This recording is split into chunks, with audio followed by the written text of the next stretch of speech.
Nous sommes restés loin de notre Dieu parce que nous avons eu peur du coronavirus.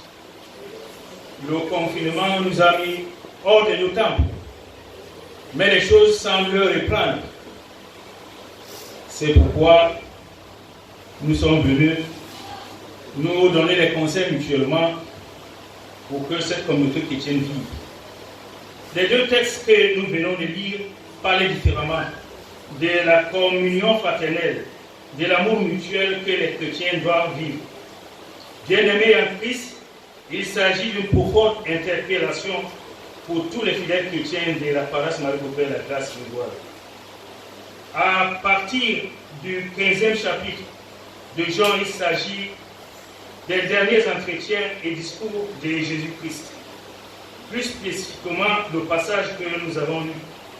Il s'agit du commandement de s'aimer les uns les autres. Il est écrit dans le verset 16. Ce n'est pas vous qui m'avez choisi, mais moi je vous ai choisi et je vous ai établi afin que vous alliez et vous portiez du fruit et que votre fruit demeure, afin que ce que vous demanderez au Père en mon nom, il vous le donne. Frères et sœurs dans le Seigneur, dans l'Église, personne ne vient de lui-même. Mais c'est Jésus qui appelle. Il nous appelle pour un devoir, porter les fruits. Il est écrit dans Jean 15, versets 4 à 6.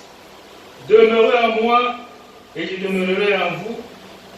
Le sarment ne peut pas porter les fruits par lui-même sans rester attaché au cep. Il en va de même pour vous. Si vous ne demeurez pas en moi, si quelqu'un ne demeure pas en moi, il sèche, puis on ramasse les sarments, on les jette au feu et il brûle. Frères et sœurs dans le Seigneur, le sarment, c'est la branche. Et le cep est le tronc de l'arbre. Jésus est le cep et nous sommes les sarments. Sans Jésus-Christ, nous ne sommes rien.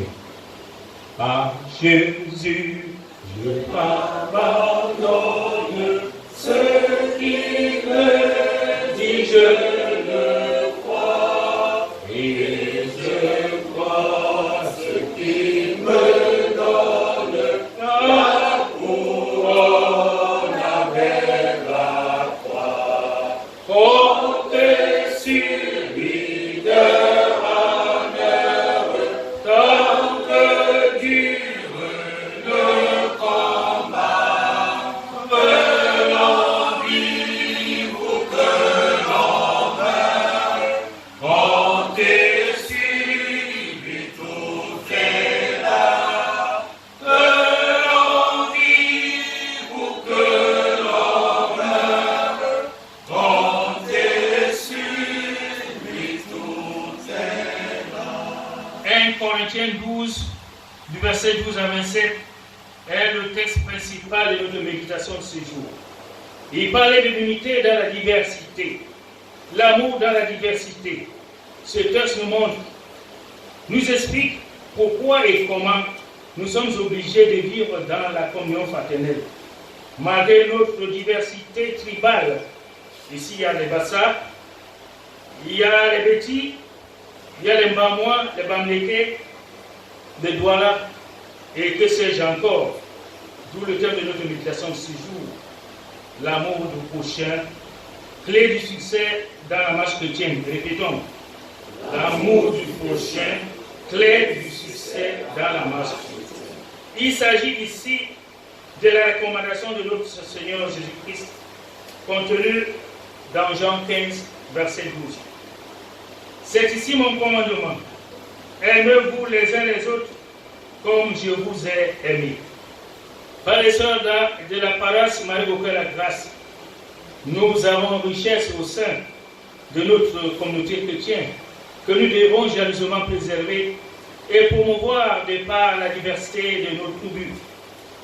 Nous disons d'une manière globale que le chapitre 12 de 1 Corinthiens est appelé hymne du Saint-Esprit.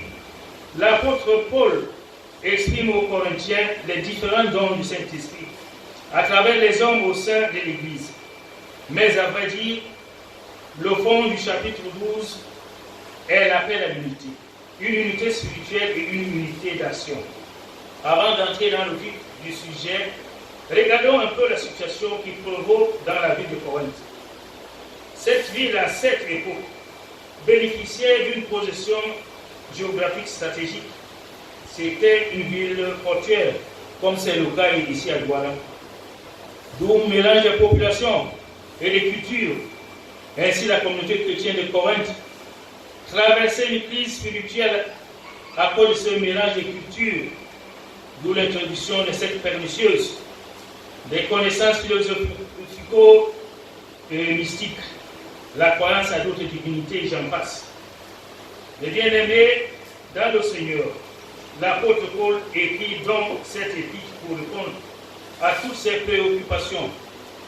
Le texte que nous avons choisi pour notre méditation pose le problème de l'unité dans la diversité, car Paul déclare, car comme le corps est un et a plusieurs membres, et comme tous les membres du corps, malgré les noms, ne forment qu'un seul corps, ainsi en est-il de Christ.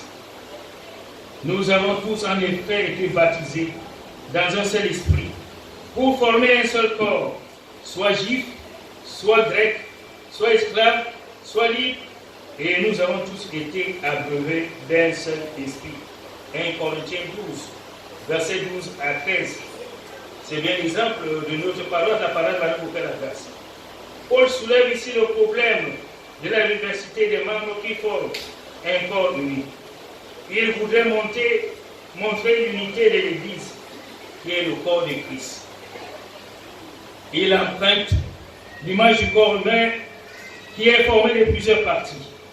La tête, les pieds, les bras. Toutes ces parties sont différentes, mais elles sont unies pour former un tout, le corps humain. Il en est ainsi aujourd'hui pour l'Église du Christ, qui est composée de personnes différentes, les uns les autres, sur plusieurs plans. Chers frères et sœurs dans le Seigneur, si les problèmes existent aujourd'hui dans nos églises, nos communautés, nos groupes et associations, c'est à cause de cette diversité que nous n'arrivons pas tous à accepter ou gérer. Dans toute la communauté chrétienne, il y a toujours une diversité. Il y a les hommes, il y a les femmes. Diversité des sexes, diversité d'âge, il y a des enfants, il y a des jeunes et des adultes. Au niveau social, il y a les à peu près riches, il y a les pauvres. Au niveau section, il y a ceux qui sont instruits et les moins instruits.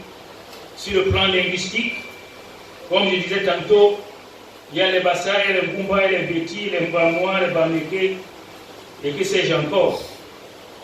Bien-aimés, toutes ces diversités doivent nous servir. Si tu es assez intellectuel, assez intelligent, apporte ton intelligence ici à l'Église pour faire avancer les choses.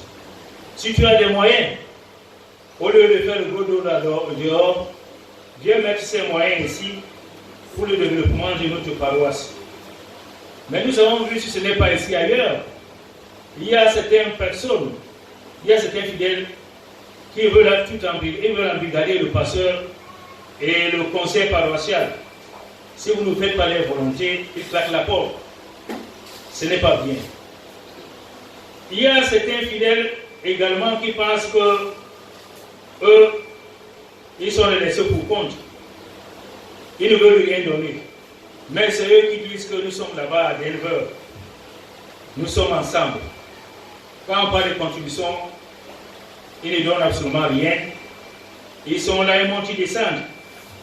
Ce n'est pas pour les insulter, mais l'Éternel Dieu a besoin même d'un franc que tu mets dans le panier ici.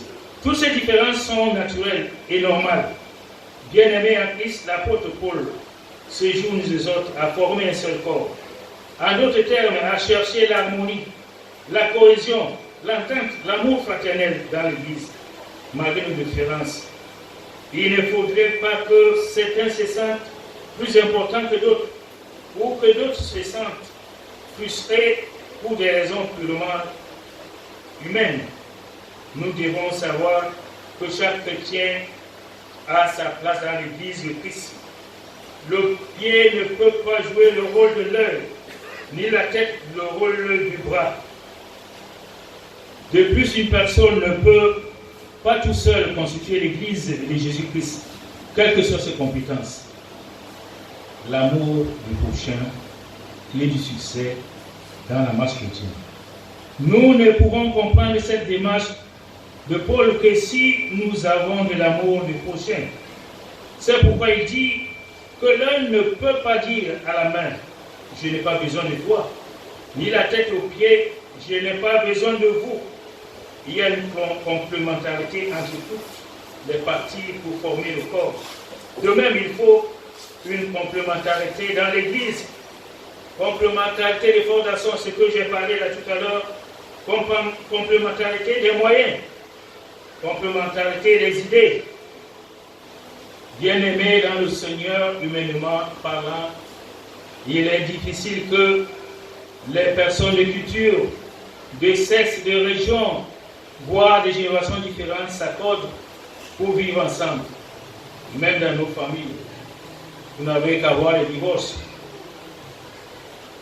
Mais qu'est-ce qui peut rendre cela possible? Qu'est-ce qui peut faire que malgré la diversité, nos diversités, nous pouvons nous entendre, nous pouvons cheminer ensemble et regarder la même direction, bâtir cette communauté, Marie-Bouquet la grâce? C'est seule la foi.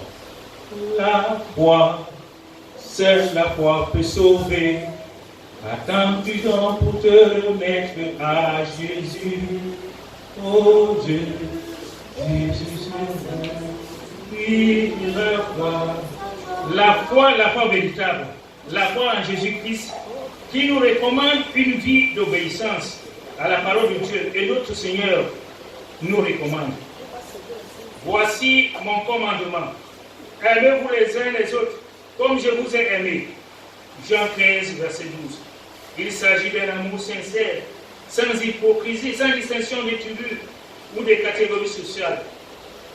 Nous devons nous considérer tous et toutes comme des frères et sœurs d'un même père et d'une même mère. Notre Seigneur Jésus-Christ nous a aimés jusqu'à donner sa vie pour nous. Frères et sœurs dans le Seigneur, l'Église est comme un arbre qui habite tous les oiseaux du ciel, sans exception. Ainsi, la grâce de Dieu ne fait exception de personne.